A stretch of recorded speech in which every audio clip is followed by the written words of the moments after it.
आज कक्षा 12 के विद्यार्थियों के लिए है, देख रहे हैं ना, मॉडल पेपर प्रतिदर्श प्रश्न पत्र सामान्य हिंदी। इसके पहले साहित्यिक हिंदी डाला गया है, आज सामान्य हिंदी डाल रहे हैं। पूर्णांक 100 का है, समय 3 घंटा 15 मिनट का है। और यह क्वेश्चन वेरी वेरी इंपॉर्टेंट है। यदि आप 1-2 बार वीडियो को देखते हैं तो मैं आशा करता हूं कि आपका 95% कंप्लीट हो जाएगा। और इस वीडियो से आपको बहुत ही लाभ मिलने वाला है। कक्षा 12 के विद्यार्थियों के लिए यह वीडियो रामबाण होगा। और सीधे अपने प्रश्न पत्र पर आते हैं और जो क्वेश्चन का है और उसका जो आंसर है, सीधा आंसर बताएंगे। आप अपने वीडियो पर ध्यान दीजिए। पहला है वासुदेव शरण अग्रवाल द्वारा लिखित कृति है, एक खंड का है, देख रहे हैं ना। तो इसमें से 4 विकल्प हैं और इसमें विकल्प दूसरा सही है, पृथ्वी पुत्र। दूसरा है प्रोफेसर जी सुंदर रेड्डी लेखक हैं, 4 विकल्प है, इसमें विकल्प तीसरा विकल्प सही है, मेरे विचार। तीसरा है यशपाल कृत सिंहावलोकन रचना की विधा है, इसका चौथा विकल्प सही है, कहानी। घ क्वेश्चन है निराला की साहित्य साधना के लेखक हैं, इसका विकल्प है चौथा विकल्प, डॉक्टर राम विलास शर्मा। अंगा क्वेश्चन है, एक क्वेश्चन नंबर 1 में 5 खंड है, अंतिम खंड है आलोचनात्मक कृति साहित्य सहचर के लेखक हैं, तो इसमें है तीसरा विकल्प सही है, हजारी प्रसाद द्विवेदी। देख रहे हैं ना। अब क्वेश्चन नंबर 2 है हिंदी साहित्य का प्रथम कवि माना जाता है, इसमें दिया गया है सवर्पा और देवसेन, सरहपा और खुमाण रासो, तो इसका तीसरा विकल्प सही है, सरहपा।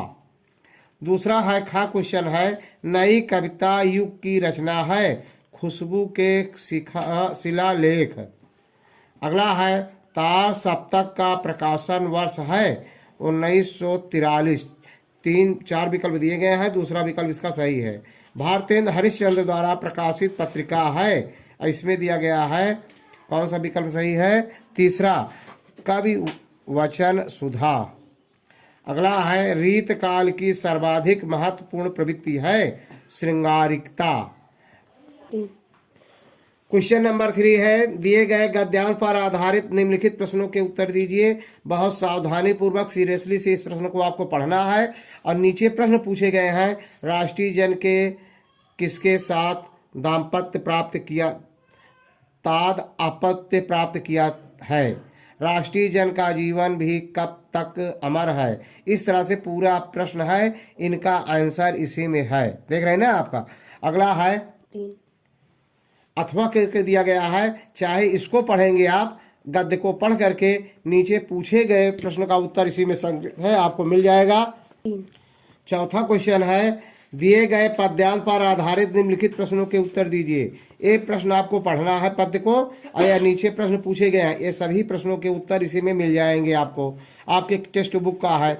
अथवा दूसरा दिया गया, इसको आपको पढ़ना है, नीचे प्रश्न पूछे गए, इनका उत्तर आपको देना है। दिखाई दे रहा है आपको आसपास, क्वेश्चन सभी करना है, सभी प्रश्न अटेम्प्ट करने हैं, छोड़ना एक भी नहीं है। वीडियो को लाइक सब्सक्राइब करने से पहले 1-2 बार देखना, जब आपको लगे कि वीडियो दमदार है और आपके एग्जाम में आ सकता है, कुछ लाभ मिल रहा है, तब आप लाइक करना, सब्सक्राइब करना।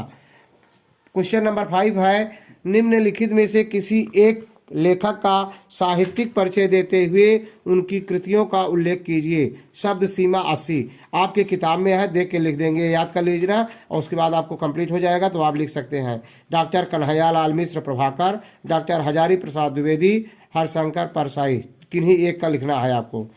दूसरा खा क्वेश्चन है 5वें का, निम्नलिखित में किसी एक कवि का साहित्यिक परिचय देते हुए उनकी प्रमुख कृतियों का उल्लेख कीजिए। शब्द सीमा 80 है, इसका भी मैथिली शरण गुप्त, सुमित्रा नंदन पंत, एक कविता लिखी है, उसमें कवि हैं लोग, इनमें किसी एक का लिखना है। रामधारी सिंह दिनकर। अथवा 6वां क्वेश्चन है पंचलाइट अथवा बहादुर कहानी का सारांश लिखिए। एक कहानी है, आपके किताब टेक्स्ट बुक का है, लिख सकते हैं। अगला 7वां क्वेश्चन है स्वपठित खंड काव्य के आधार पर किसी एक खंड के एक प्रश्न का उत्तर दीजिए। शब्द सीमा 80 आपके यहाँ जो खंड काव्य चलता है उसी का अटेम्प्ट करना। हम प्रतापगढ़ जिले से हैं तो आपको बता दे रहा हूँ, हमारे यहाँ प्रतापगढ़ जिले में क्या चलता है, सत्य की जीत चलता है। क्या चलता है, सत्य की जीत। अभी इसका हल हम आपको हल करके दे रहे हैं। सत्य की जीत आप पूरा हल कर लेंगे। 3 खंड खा है, अब खंड खा देख रहे हैं ना। पहले क्वेश्चन नंबर 7 दे रहे हैं, स्वपठित खंड काव्य। एक खंड काव्य, बहुत से खंड काव्य हैं, जिस विद्यार्थी के जनपद में जौन सा खंड काव्य चल रहा है उसी का उत्तर आपको लिखना है। प्रतापगढ़ जिले में सत्य की जीत चलता है खंड काव्य, तो सत्य की जीत का आप आंसर लिखेंगे। इसके बारे में मैं पूरा आपको दिखा रहा हूं।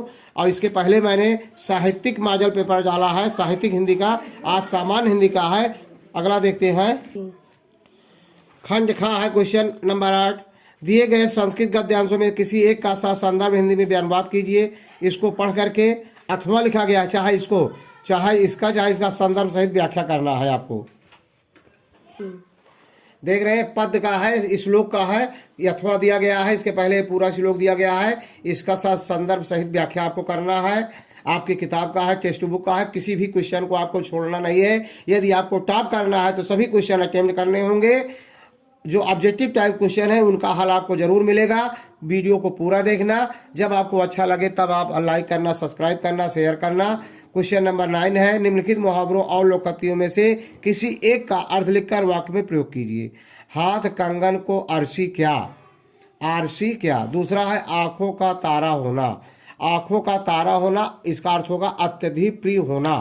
इसका वाक्य प्रयोग कैसे करेंगे, इकलौता बेटा अपने माँ बाप के आंखों का तारा होता है।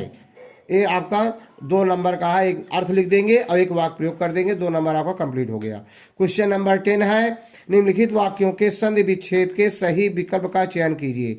विकल्प दिया गया है, उनमें कौन सा सही है। जैसे बधू उत्सवा का संधि विच्छेद होगा बधू धन उत्सवा, सब सी विकल्प सही है, बधू धन उत्सवा बधुस्वा हो जाएगा। स्वागतम का संधि विच्छेद है, देख रहे हैं, इसका हो जाएगा सुधन आगतम, स्वागतम हो जाएगा, दूसरा विकल्प बी विकल्प सही है। तीसरा है, नायिका का संधि विच्छेद है, नायिका का हो जाएगा नय धन का, नायिका हो जाएगा। अगला है खा, इसका निम्नलिखित शब्दों की विभक्ति और वचन के अनुसार सही चयन कीजिए। सरिताम में विभक्ति और वचन है, सरिताम में षष्ठी विभक्ति बहुवचन है, इसका ब विकल्प सही है, बी विकल्प सही है। दूसरा इसका खंड है, सर्विन में विभक्ति और वचन है, सर्विन में इसका तीसरा विकल्प सी विकल्प सही है, सप्तमी विभक्ति एक वचन होता है।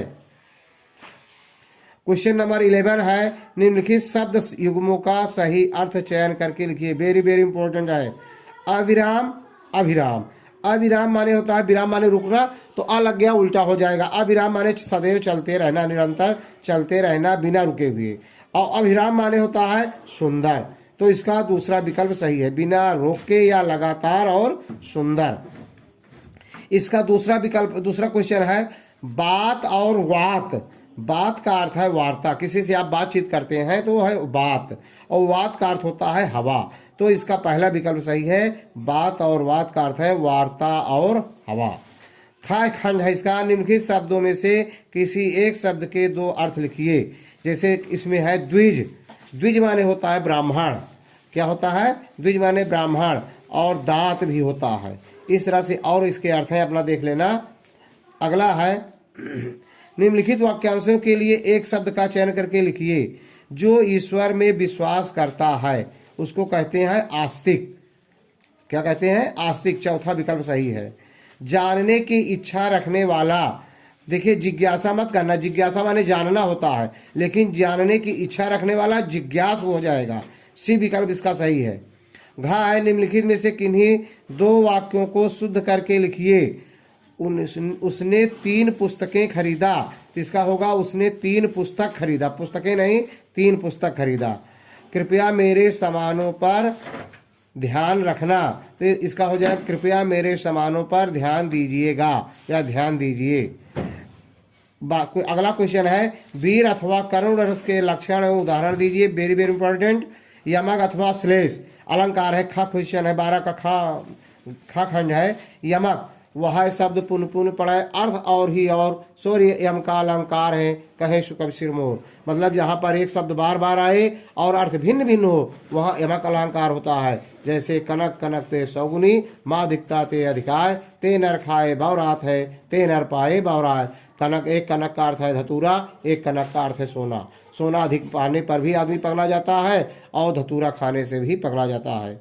चाहे इसको लिख देना, चाहे श्लेष अलंकार लिख देना। परिभाषा अर्थ, शब्द एक अर्थ अनेक वही है श्लेष। शब्द एक अर्थ अनेक वही है श्लेष। जैसे हलधर, हलधर मतलब किसान को कहते हैं, हल को धारण करने वाला अर्थात किसान, और दूसरा कहते हैं हलधर माने होता है श्री कृष्ण के बड़े भाई बलदाऊ को भी हलधर कहा जाता था। अगला है चौगा है चौपाई अथवा सोरठा छंद के लक्षण एवं उदाहरण दीजिए। क्वेश्चन नंबर 13 है, अपने क्षेत्र में प्रदूषण से उत्पन्न स्थिति का वर्णन करते हुए किसी दैनिक समाचार पत्र के संपादक को एक पत्र लिखिए। Very very important.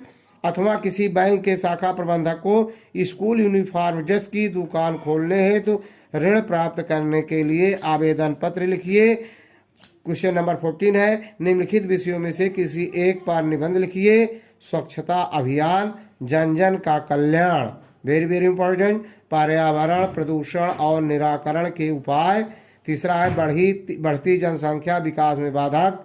चौथा है जीवन में सदाचार का महत्व।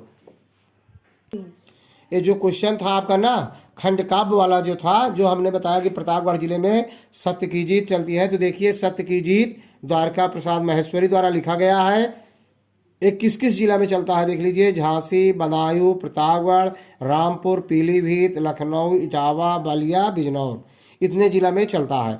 तो मैंने जो साहित्यिक पेपर भी डाला है, दोनों पेपर आप कंप्लीट करके जाते हैं तो आपको 95% से कोई नहीं रोक सकता है। अब सत्य की जीत की कथा वस्तु का सारांश आप देख लीजिए, अच्छी तरह आपको दिखाई दे रहा होगा। कोई क्वेश्चन छूटना नहीं चाहिए। इस वीडियो को एक बार नहीं 1-2 बार देखना, अंत में डिसीजन लेना। वीडियो को पूरा देखना। देख रहे हैं ना, पूरा दिखाई दे रहा है, ये देख रहे हैं ना। कथानक का भाग शेष यहाँ पर भी है। अब अच्छी तरह से पूरी कहानी लिखना, छोड़ना नहीं, एक ही क्वेश्चन करना है इसमें का। द्रौपदी का चरित्र चित्रण आपको दिखाई दे रहा है सबको अच्छी तरह से